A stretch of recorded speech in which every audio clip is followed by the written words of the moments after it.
मजहर खान से शादी करना मेरी सबसे बड़ी गलती। जीनत अमान बोली, जानती थी कि वो धोखा दे रहे हैं, इसके बावजूद 12 साल तक रिश्ता निभाया।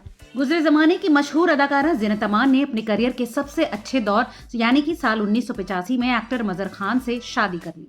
हालांकि उनकी शादी में बहुत सी मुश्किलें आईं। शादी के पहले ही साल में उन्हें ये एहसास हो गया था कि उन्होंने गलत फैसला लिया है। बावजूद इसके जीनत ने अपने दोनों बेटों के लिए 12 साल तक इस रिश्ते को निभाया भी। सिमी ग्रेवाल के साथ एक इंटरव्यू में जीनत अमान ने अपनी शादी के मुश्किल समय के बारे में बात की। उन्होंने कहा, 1985 में मैंने मजहर खान से शादी की थी। शादी के पहले साल में मुझे समझ आ गया था कि मैंने बहुत बड़ी गलती कर ली, लेकिन मजहर से शादी करने का फैसला मेरा खुद का था और वो भी सबकी इच्छाओं के खिलाफ जाकर। तो मैंने सोचा कि अब इसे ठीक करने की कोशिश करूंगी। मैं ये नहीं कह रही हूँ कि ये उनके लिए भी अच्छा था। पहले साल से ही हालात बहुत कठिन थे।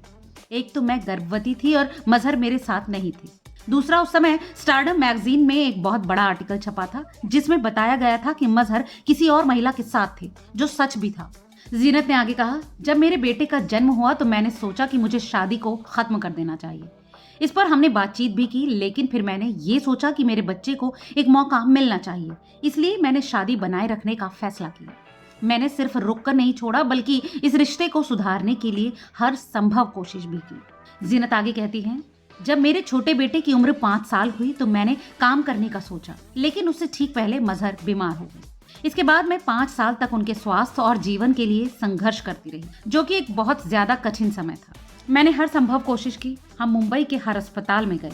मैंने इंजेक्शंस देना सीखा, ड्रेसिंग करना सीखा और 18 महीने तक उनके शरीर के बाहर एक बैग के साथ रहना पड़ा। मैंने वो बैग बदलना भी सीखा। मैं विदेश भी गई और सबसे अच्छे डॉक्टर को ढूंढा।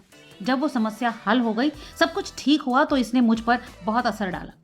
मैं मानसिक रूप से टूटने के कगार पर थी। मेरे पास 12 साल तक ऐसा कोई शख्स नहीं था जिसने मुझे ये पूछा कि तुम कैसी हो।